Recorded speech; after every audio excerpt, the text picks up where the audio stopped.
This is our tokenomics breakdown of the ZAGL token on the ZAGL platform. We will be analyzing their tokenomics score, which is 9 out of 10.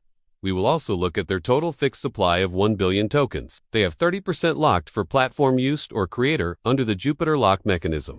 This means 2 days cliff with 20% or 60 million tokens released immediately, and the remaining 240 million tokens vesting over 12 months. Looking at their token distribution, 7% or 70 million tokens are allocated to the treasury or reserve, 5% or 50 million for advertising, 8% or 80 million for development, and 10% or 100 million for rewards, where 60 million have already been claimed. The remaining 70% is allocated as public. There's also a token destruction mechanism in place. The team is utilizing both liquidity and token burning to reduce the supply over time. This creates a dynamic supply reduction that should theoretically create positive value appreciation, similar to paying dividends. For governance, they have a trust-based model where the longer you hold ZAGL, the more voting power you have. This aligns with the longer time horizon and acts as a disincentive to quickly sell your tokens. You also need a minimum of 100,000 ZAGL to participate in governance. So they want to make sure that it's not just the whales that can control the reward distribution and the investment into the platform. When looking at their roadmap,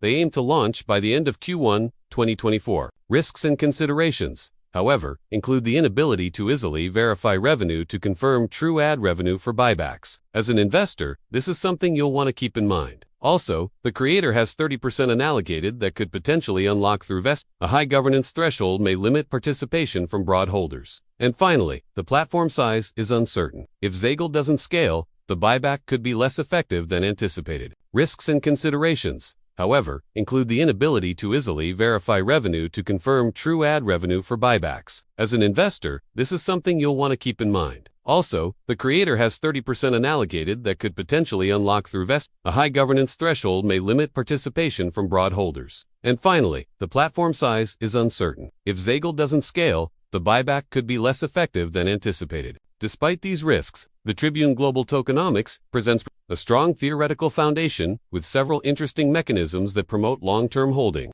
Its ultimate success, however, depends on actual platform adoption and revenue generation. Effective execution of the governance model, the scale of the underlying platform, and the alignment between the supply reduction strategy and market dynamics. We also see several features of the dual incentive value-based paradigm in this model. First, ZAGL functions like a voucher, where holders can utilize it for services on the platform. Second, there's a dual incentive for holding the token. Users retain value from the buyback and receive transaction-based benefits from the treasury. Third, users have a real account balance in the token utility. And lastly, there's a reward or liquidation mechanism based on platform usage. As always, do your research and due diligence. This video is for educational purposes only. We don't take responsibility for any losses. Thanks for watching, and see you in the next one.